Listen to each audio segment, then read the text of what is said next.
محمد نبينا بنور هدينا من مكة حبيبي کان لکم فی رسول اللہ اسوۃ حسنہ، بے شک نبی پاک صلی اللہ علیہ وسلم کی زندگی میں تمہارے لیے بہترین نمونہ ہے واتحلى بصفاته يا بخت کہ عالم وجود میں اللہ کی مرضی کے خلاف جو بھی چل رہا ہے اس کے پرخطر انجام سے لوگوں کو آگاہ کر دیا جائے، اور وہ بھی اس طرح کے عذاب الہی کے خوف سے اس کے دل و دماغ میں ایک ہلچل سی مچ جائے۔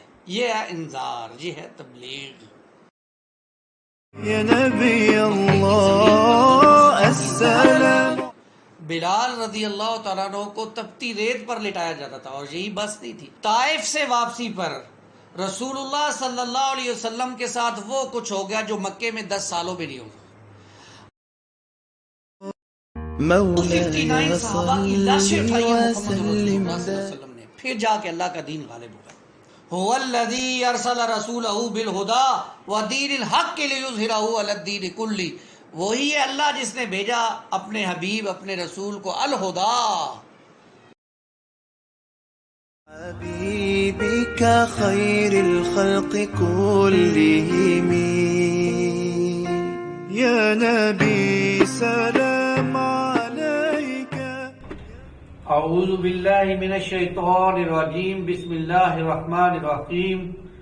جاء الحق وزهق الباطل ان الباطل كان زهوقا، صدق اللہ العظیم۔ رب اشرح لي صدری ويسر لي امری واحلل عقدۃ من لسانی یفقهوا قولی واجعل لي وزیرا من اہلی، آمین یا رب العالمین۔ رسول اللہ صلی اللہ علیہ وسلم کی تحریک جاری تھی۔ آپ صلی اللہ علیہ وسلم نے صلح حدیبیہ کے بعد جو مختلف ممالک میں اپنے سفیر بھیجے اور خطوط دے کر بھیجے، ان میں سے ایک کیسر شاہ روم کے نام بھی خط تھا، اور جب اس شخص کو یہ خط ملا اس وقت وہ بیت المقدس میں جو عبادت کے لیے آیا ہوا تھا اور اللہ کا شکر ادا کرنے کے لیے آیا ہوا تھا، تو اس نے پیغام بھیجا کہ کوئی شخص بھیجو جو رسول اللہ صلی اللہ علیہ وسلم کو بہتر جانتا ہو۔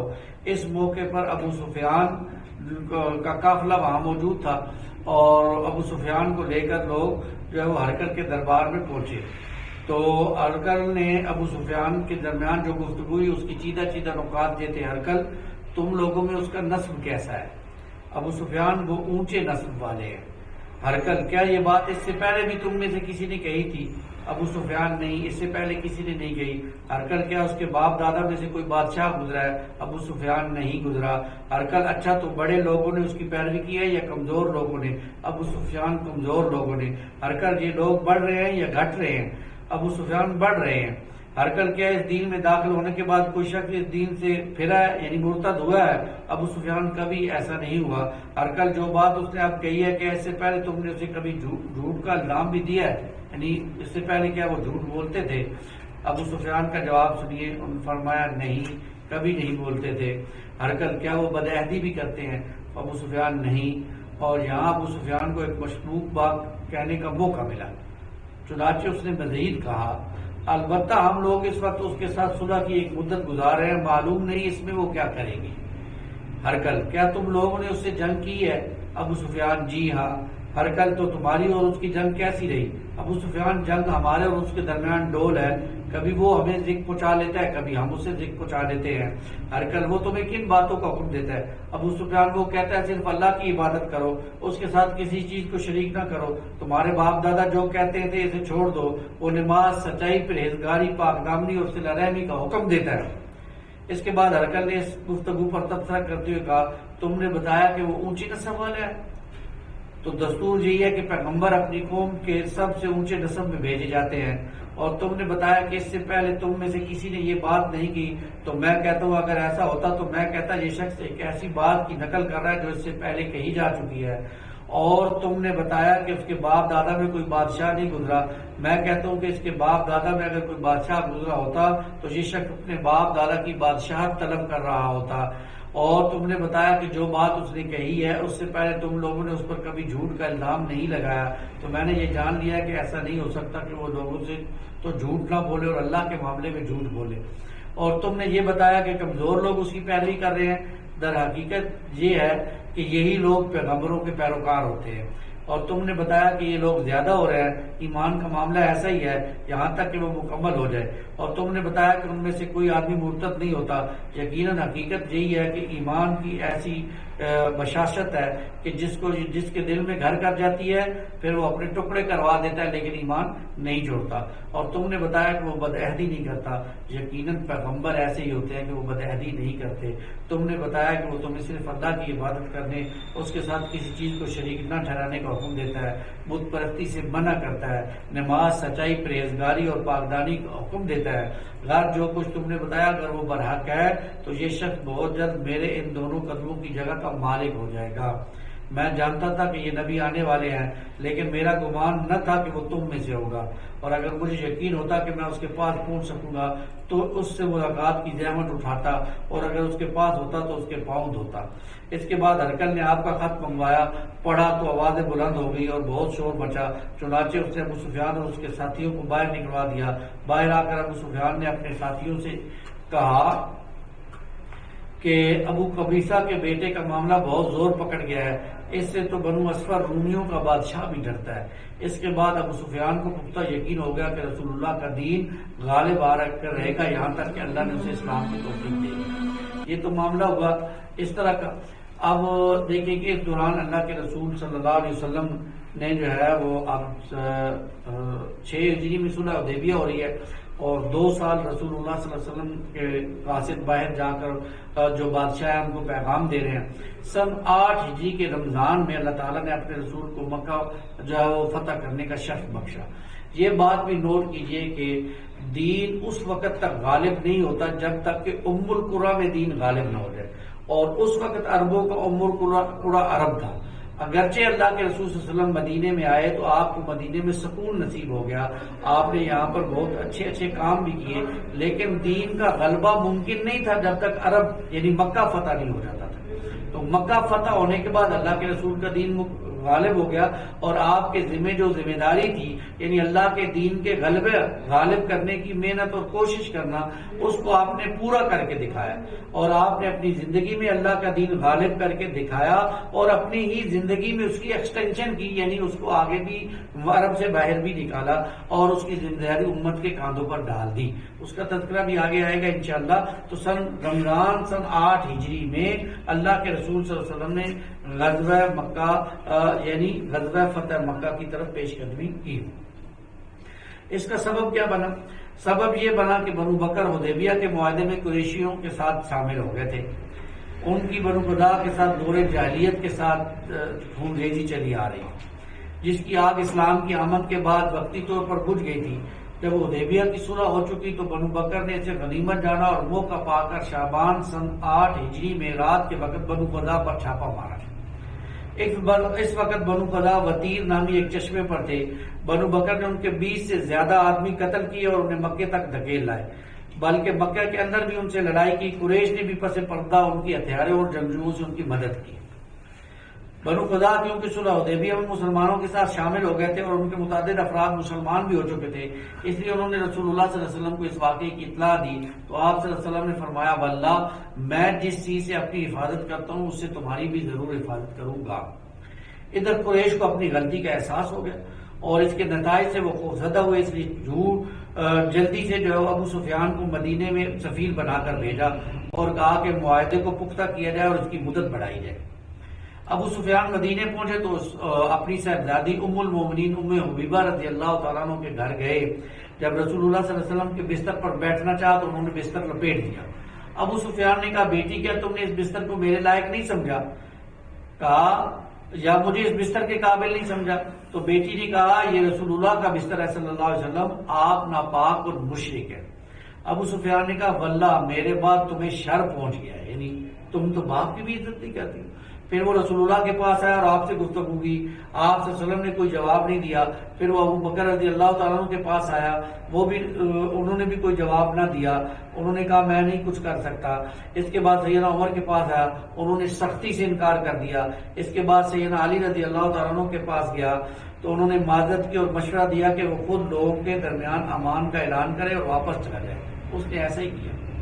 ادھر رسول اللہ صلی اللہ علیہ وسلم نے غزوے کی تیاری کا حکم دے دیا، صحابہ کو بھی اس کا حکم دیا اور فرمایا کہ اس خبر کو چھپا کے رکھنا ہے، اس کو ظاہر نہیں کرنا ہے۔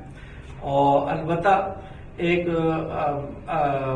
بدری صحابی تھے حاتم بن ابو بلتا، ان سے اس معاملے میں تھوڑی سی غلطی ہو گئی۔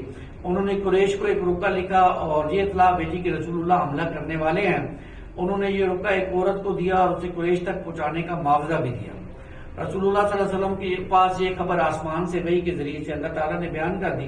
آپ نے سیدنا علی، سیدنا مقداد اور سیدنا زبیر کے ساتھ چند صحابہ کو بھیجا جو اس عورت کو پکڑ کر اس سے رکا واپس لے آئے، اور حاتم نے معذرت کر لی رضی اللہ تعالیٰ عنہ کہ مکے میں میرے اہل و عیال اور بال بچے ہیں اور قریش میں میری کوئی قرابت داری نہیں، اس کی وجہ سے وہ میرے بال بچوں کی حفاظت کریں گے، تو میں نے اس لیے یہ چاہا کہ ان پر احسان کروں تو تاکہ وہ میرے بچوں کی حفاظت کریں۔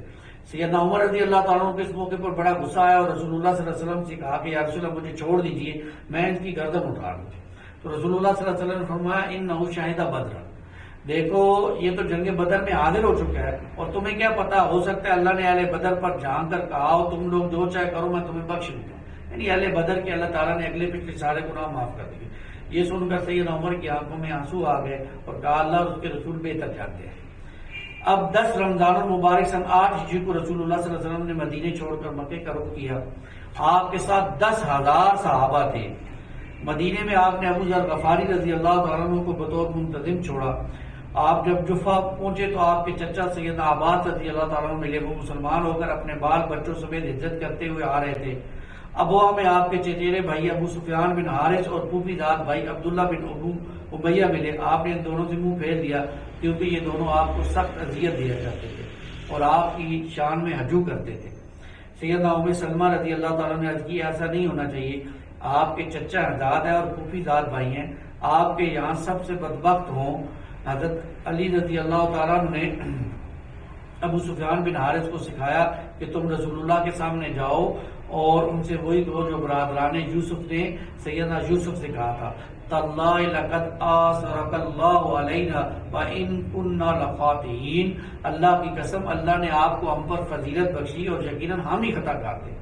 انہوں نے ایسا ہی کیا، رسول اللہ کے پاس جا کر یہ الفاظ گئے تو اللہ کے رسول نے فرمایا لا تثریب علیکم اليوم، آج تم پر کوئی سرزنش نہیں ہے، یغفر اللہ لکم، اللہ تمہیں بخش دے، وہو ارحم الراحمین، اور وہ سب سے زیادہ رحم کرنے والا ہے۔ اس پر ابو سفیان نے آپ کو چند اشعار سنائے اور اپنی سابقہ غلطیوں کی معذرت کی۔ جب آپ صلی اللہ علیہ وسلم قدید پہنچے اور دیکھا لوگوں پر روزہ بڑا سخت گزر رہا ہے تو اللہ کے رسول صلی اللہ علیہ وسلم نے تمام صحابہ کو روزہ توڑنے کا حکم دیا، لیکن سفر جاری رکھا یہاں تک کہ عشاء کے وقت آپ صلی اللہ علیہ وسلم جو ہے وہ مکہ کے قریب پہنچ گئے۔ اللہ کے رسول نے یہ حکم دیا کہ ہر شخص علیحدہ علیحدہ آگ لگائے۔ یوں 10,000 کے لشکر نے 10,000 الاؤ روشن کیے۔ سیدنا عمر پر رضی اللہ تعالیٰ عنہ کو پہرے پر مقرر فرمایا۔ ادھر ابو سفیان خوف اور اندیش کے عالم میں نکلا، اسے کچھ پتہ نہ تھا، اس کے ساتھ ایک حکیم بن عظام اور بدیل بن ورقہ بھی تھے۔ آگ دیکھی تو کہنے لگے آج جیسی آگ اور لشکر تو میں نے کبھی نہیں دیکھا۔ بدیل نے کہا یہ خدا ہے، ابو سفیان نے کہا خدا اس سے کہیں کم اور ذلیل ہیں کہ ان کی آگ اور ان کا لشکر ہو۔ اب اس دوران کیا ہوا، اس وقت سیدنا ابن عباس رضی اللہ عنہ نبی پاک صلی اللہ علیہ وسلم کے خچر پر چکر لگا رہے تھے۔ آواز سنی اور تو پہچان گیا اور کہا ابو حنظلہ، اس نے کہا ابو الفضل، کہا ہاں، اس نے کہا کیا بات ہے میرے باپ تجھ پر قربان ہو، تو کہا کہ مجھے اللہ کے رسول صلی اللہ علیہ وسلم کی پناہ میں لے چلو۔ تو سیدنا عباس رضی اللہ تعالیٰ عنہ ان کو لے کر رسول اللہ صلی اللہ علیہ وسلم کی بارگاہ میں لے گئے تو آپ صلی اللہ علیہ وسلم نے فرمایا ابو سفیان تم پر افسوس، کیا اب بھی وقت نہیں آیا کہ تم جان سکو کہ میں اللہ کا رسول ہوں؟ ابو سفیان نے کہا اس بات کے متعلق تو اب بھی دل میں کچھ نہ کچھ کھٹک ہے۔ اس پر حضرت عباس نے کہا اس سے پہلے کہ تمہاری گردن ماری جائے اسلام لاؤ۔ چنانچہ ابو سفیان مسلمان ہو گئے اور حق کی شہادت دے دی۔ سیدنا عباس رضی اللہ تعالیٰ نے کہا ہے اللہ کے رسول ابو سفیان اعزاز پسند ہے، یعنی پسند کرتے ہیں، ان کو کوئی اعزاز دے دیجئے۔ آپ صلی اللہ علیہ وسلم نے فرمایا ہاں، جو ابو سفیان کے گھر میں چلا جائے گا اس کو امان مل جائے گی۔ اسی صبح یعنی اس سے اگلے دن رسول اللہ صلی اللہ علیہ وسلم مکے روانہ ہوئے اور حضرت عباس رضی اللہ تعالیٰ عنہ کو حکم دیا کہ ابو سفیان کو وادی کی تنگنائے پر پہاڑ کے ناکے کے پاس روکے رکھے تاکہ وہاں سے گزرنے والی خدائی فوجوں کو ابو سفیان دیکھ سکیں۔ سیدنا عباس نے ایسا ہی کیا۔ ادھر قبائل اپنے اپنے پرچم لیے گزرنے لگے۔ جب کوئی قبیلہ گزرتا تو ابو سفیان پوچھتا کہ عباس یہ کون لوگ ہیں؟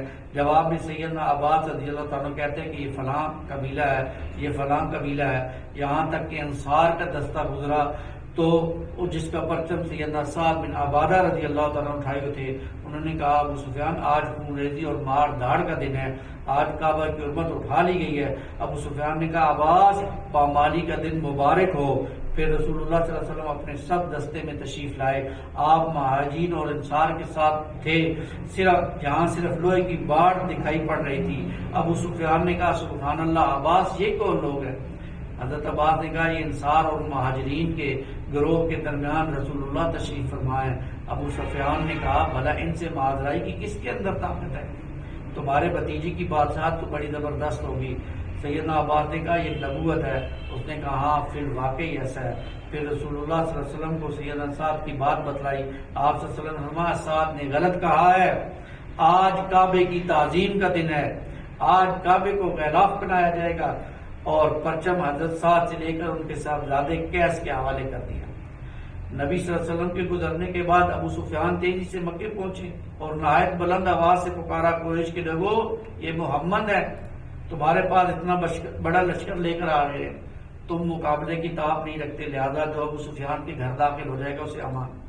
اور اس موقع پر جو سیرت میں ملتا ہے، اللہ کے رسول صلی اللہ علیہ وسلم جب مکے میں داخل ہو رہے ہیں، آپ صلی اللہ علیہ وسلم کی پیشانی جو ہے وہ آپ کی کجاوے، جو اونٹ کا کجاوا ہے اس کے ساتھ لگی ہے، بالکل آپ صلی اللہ علیہ وسلم عاجزی کے ساتھ۔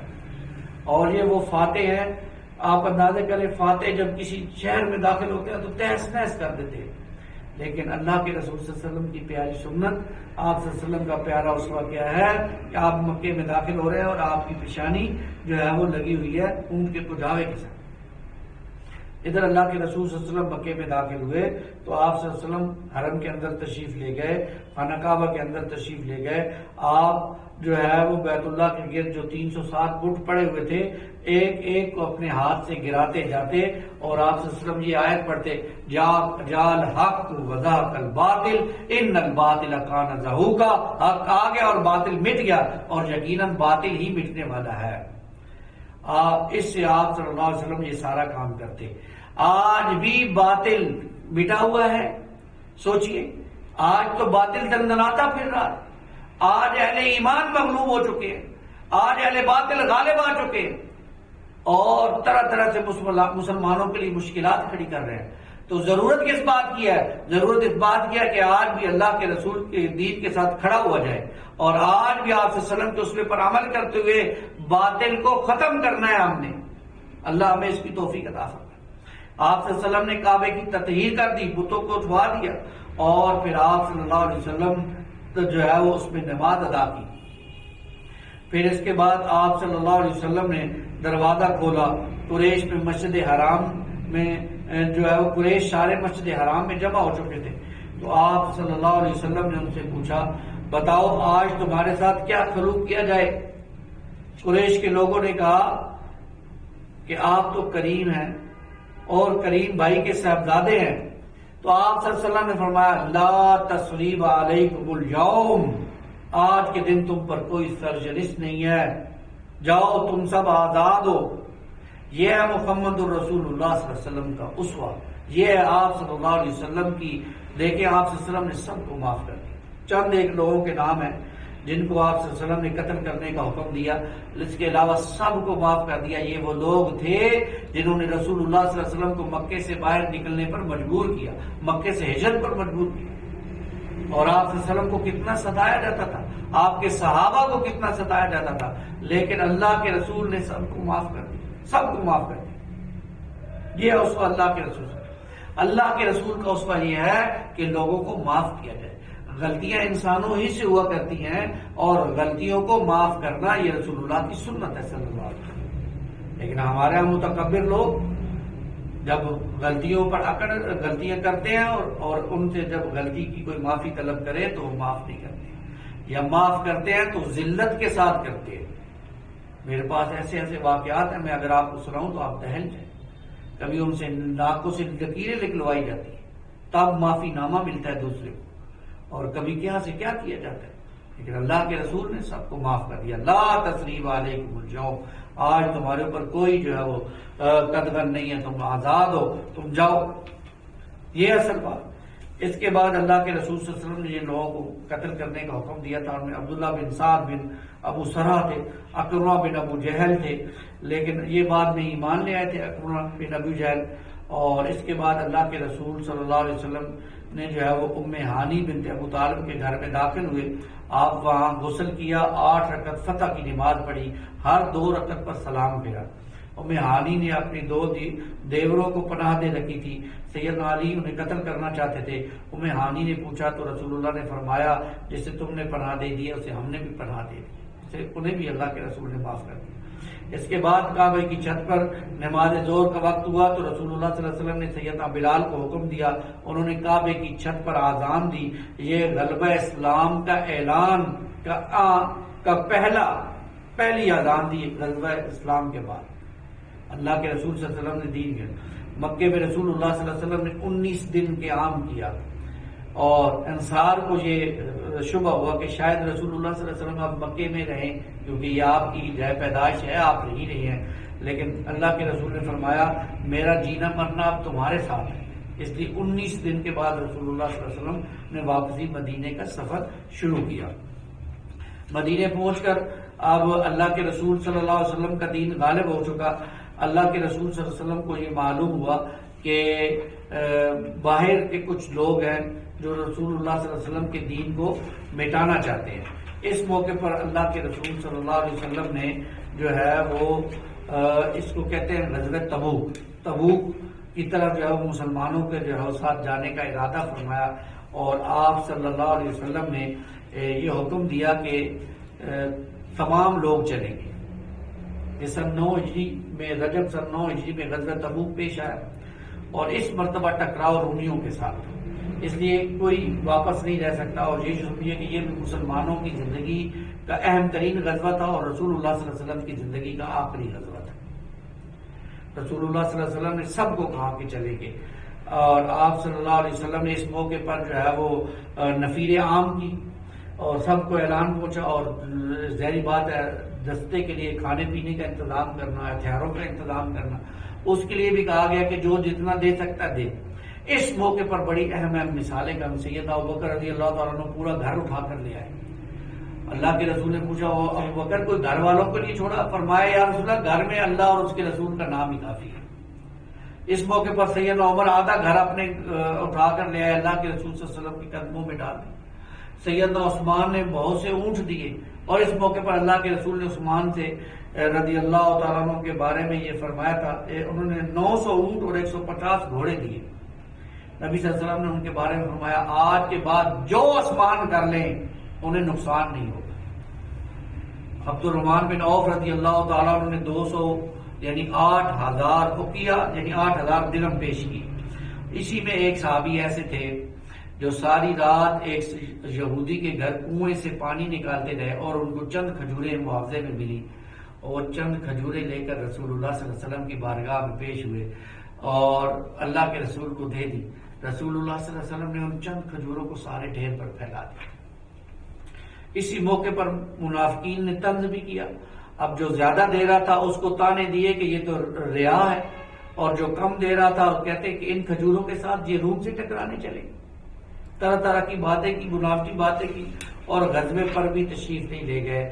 بہرحال اللہ کے رسول صلی اللہ علیہ وسلم اس موقع پر چلے ہیں، منافقین نے آ کر طرح طرح کے بہانے کر کے معذرت کر لی، اور کچھ مخلص صحابہ بھی پیچھے رہ گئے۔ اللہ کے رسول تبوک چلے گئے، اور تبوک کے مقام پر آپ صلی اللہ علیہ وسلم نے 20 دن قیام کیا۔ جب رومیوں کی اس کی اطلاع ملی تو ان پر اللہ کے رسول صلی اللہ علیہ وسلم کا خوف اور غلبہ چھا گیا، وہ لڑنے کے لیے نہیں آئے۔ رسول اللہ صلی اللہ علیہ وسلم نے وہاں پر ارد گرد کے قبائل سے معاہدے کیے، کچھ لوگ ایمان بھی لے آئے، اور آپ صلی اللہ علیہ وسلم 20 دن کے بعد رسول اللہ صلی اللہ علیہ وسلم مدینے واپس ہوئے. راستے میں آتے جاتے آپ صلی اللہ علیہ وسلم کو 30 دن لگ گئے اور اس دوران کل 50 دن اللہ کے رسول مدینے سے باہر رہے. اور جو سمجھے کہ یہ مشکل ترین غزوہ تھا.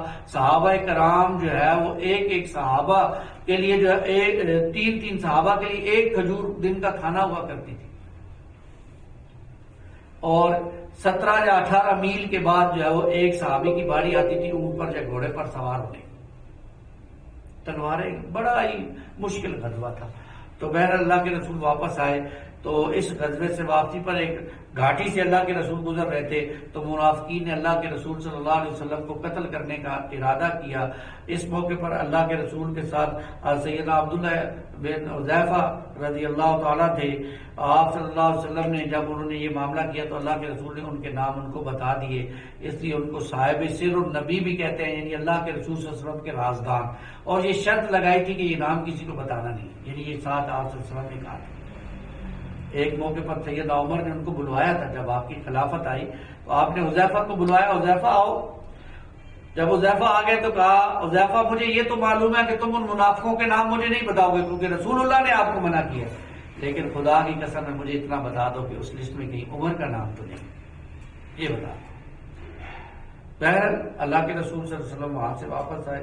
مدینے میں آپ صلی اللہ علیہ وسلم کا استقبال کیا گیا اور جو پیچھے صحابہ رہ گئے تھے انہوں نے آ کر اللہ کے رسول صلی اللہ علیہ وسلم سے معذرت کی. 3 صحابہ ایسے تھے جن کا معاملہ پینڈنگ کر دیا گیا. بعد میں اللہ 50 دن کے بعد اللہ تعالیٰ نے ان کی بھی برات نازل کر دی، ان کو بھی معاف کر دیا گیا. اور یوں اللہ کے رسول صلی اللہ علیہ وسلم کی دین پیغام جو ہے وہ پوری دنیا تک پہنچا، روم تک بھی پہنچ گیا، باہر بھی نکلنا شروع ہو گیا. اس غزوے میں اللہ کے رسول کے ساتھ 30,000 صحابہ کا مجمع تھا. اس کے بعد اللہ کے رسول صلی اللہ علیہ وسلم نے سن 9 ہی میں حج فرمایا. یہ آپ صلی اللہ علیہ وسلم کی زندگی کا پہلا اور آخری حج تھا. اس پر آپ صلی اللہ علیہ وسلم نے پھر خطبہ دیا، وہ خطبہ بھی بہت مشہور ہے، انشاءاللہ اس کا بھی مطالعہ کریں گے. اللہ تعالیٰ سے دعا ہے کہ اللہ تعالیٰ مجھے اور آپ کو رسول اللہ صلی اللہ علیہ وسلم کی سیرت سننے کی، سمجھنے کی، اس پر عمل کرنے کی توفیق عطا فرمائے. آمین یا رب العالمین. اقول قولی ھذا استغفر اللہ لی ولکم ولسائر المسلمین والمسلمات.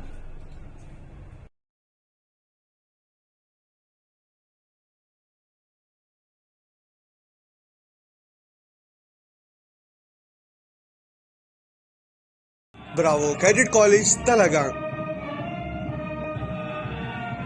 بالمقابل نزد نیو لاری اڈا چکوال روڈ تلگانگ.